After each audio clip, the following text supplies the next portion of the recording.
Now the playing field is somewhat equalized, him having lost his necropolis. However, like I said, he can still mine gold, and he is putting up an expansion as well. Axslav's expansion has been up for some time, but he hasn't really been able to do much with it. He hasn't been able to develop an army superiority, which is what you'd want to do. So, those destroyers coming in, forcing the Tinker away. Tinker actually in big trouble. Where's that Lich? Lich chasing the Tinker invuln pot. So, forcing the Tinker out. Again, the pocket factory putting just immense pressure on the necropolis, and these pocket goblins doing a huge amount of damage. The necropolis down to now 190 health and 178 health. So the necropolis is almost done, but at very low health. It'll have to be repaired, or the Tinker will just come back, as it seems about to do, and replace the pocket factory, killing the necropolis once again.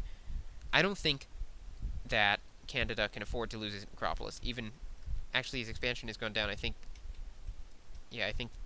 Axslav cancelled it. Now, Frost Nova going off on these Gargs. Axslav has got these Gargs to counter the destroyers, but Gargs are really not the best. The Gargs are not a great counter to destroyers simply because they're weak, and they die to focus fire, which is what the undead is going to have. So they are rather effective if they can catch the destroyers by surprise, coming in from a strange angle or something, because they do damage just so fast that there's usually no time to react before you've already lost 2 units. Axslav researching Stone Form, and he seems to be committing to the Garg idea. Boneyard is up, though, so maybe going Garg Frostworm, we'll see. For whatever reason, Candida has 3 Obsidian statues way out of position using their useless attacks. Axslav putting up a pocket factory, trying to get this Frostworm out before his Boneyard goes down. It looks like Candida is focusing the Boneyard. We'll see, this is going to be quite close. He seems to be doing damage at about the same rate the Frostworm is being produced. Rain of Fire going off. Where's Axslav's army? His army is sitting up here with those Gargs. He should send them in suddenly and try and take a destroyer out. All the destroyers are at full health currently. This looks like the Frostworm will not come out. Going for that destroyer, almost getting it, not quite. And that's what I mean by going in suddenly. He very, very nearly killed that destroyer without any possibility for reaction. I think he did eventually get that destroyer. So, well done by Axslav. He traded the Boneyard, unfortunately, but did get a destroyer kill. Not an easy thing to do. That'll give him experience. His Tinker is very close to 6. A level 6 Tinker is quite influential. It can't be coiled. It can't be Nova'd, I believe. So, all in all, that's pretty useful asset for the Tinker. And Axslav somehow managing to defend his base with tiny force. Only 52 population, whereas Candida, let's see. Candida's 54 now. So, they have nearly the same population, but Axslav has a lot more acolytes and wood ghouls, I would bet. No, both players with 4 wood ghouls, so same number of wood ghouls. Axslav Garg's now pushing forward, but they get interrupted by a Frost Nova. 2 of them get forced out of formation to go sit in Stone Form, and 2 more are going to be taken out by the Lich Focus Fire, it looks like, unless that one can get away, we'll see. Lich just able to run around because of the slow, and Axslav forced to Stone Form. 1 gets taken out immediately by the Lich, and it looks like Candida will get the other one as well. Here comes the Tinker, though. Lich, be careful. And the Obsidian statue is here now. Candida's being careless with the Lich. He needs to not leave it there. Anyway, now Candida is chasing Axslav's Tinker across the map because he's once again gained the advantage. That Tinker quite low. Gonna try to take out this Gargoyle. Going to be able to do. Wow, Candida just sort of. His left hand doesn't know what his right hand's doing, blocking his own units with his hero, forced to Nova the Gargoyle to kill it, and that's unfortunate. He does have a sizable fleet of Obsidian Statue Destroyer, but his mine is almost out. So he will need to expand. Axslav has a Gargoyle there to scout the expansion, so not too worried about that. Meanwhile, Axslav's expansion has 5,000 gold in it. His main has 280 gold, so the same amount. He has gotten his Boneyard up in his base, and he will have a Frostworm out. I don't think that Candida has any chance to cancel the Boneyard this time. So, yeah, Candida now pushing south, going to take the expansion. Probably going to notice the Garg with his Destros.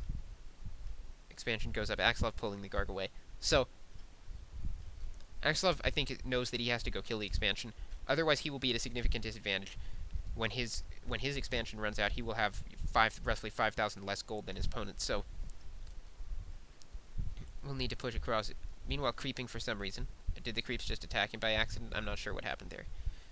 Or maybe he just wanted a little bit of extra gold. Anyway, his guard getting taken out by Canada's forces, but unfortunately for Canada, this means that Axslav is aware that he's not in his base, and he looks like he's going to try and take out that necropolis again. Not sure why he's bothering. That the necropolis right now not a significant part of Canada's strategy. He has 5 acolytes, but he should probably be considering another necropolis. If that necropolis goes down, and Axslav can kill the acolytes, he'll be in this superior position. Looks like Canada's crypt will die to the explosion of this last pocket goblin, and meanwhile he's losing ghouls. Ghouls can't really stand up to the pocket factory and goblin attack. Even though they can kill the pocket factory, they tend to take a lot of damage from the goblins. Canada pulling back in time, and now these goblins are going to pop, deal some damage to those buildings. I love the goblins. They're just so cool. It's a great idea by Blizzard, I think. Gargoyle's very quickly taking out a destroyer. And here Axslav has a Frostworm, so he'll be able to slow his opponent's heroes. Frostworm rather low, it may go down. But Axslav has also got a Naga, so he's gotten a second hero. Using Frost Arrows, slowing that Lich. Lich quite slow. Tinker chasing it in Robo-Goblin form. Yay, finally. Level 6 Tinker. Yay.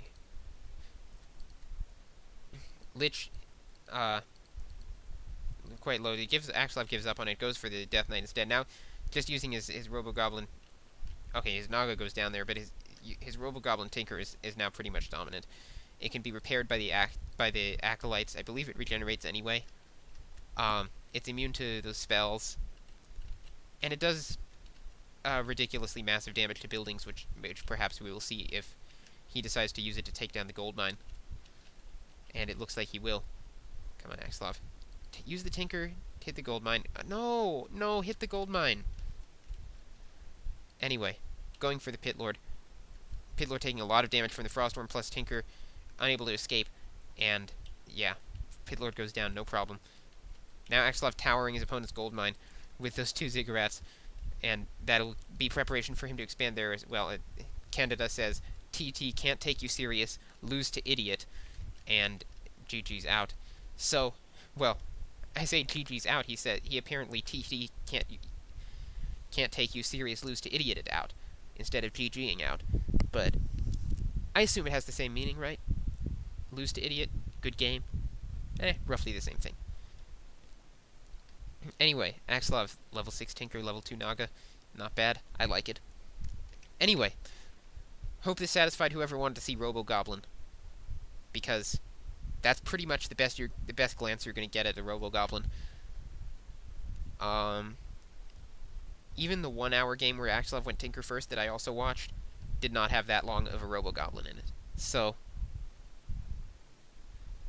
yeah, sorry. Anyway, I think I'll do... No, you know what, I won't. That's enough for today. I was going to do another game, but I think I'll put that off till the next time. Yeah. Yeah, I think 8 games should be enough for anyone, plus my ridiculously long commentary on Warden. So, yeah, anyway, that's enough for me this week. Anyway, thanks for listening. This is Anonymous.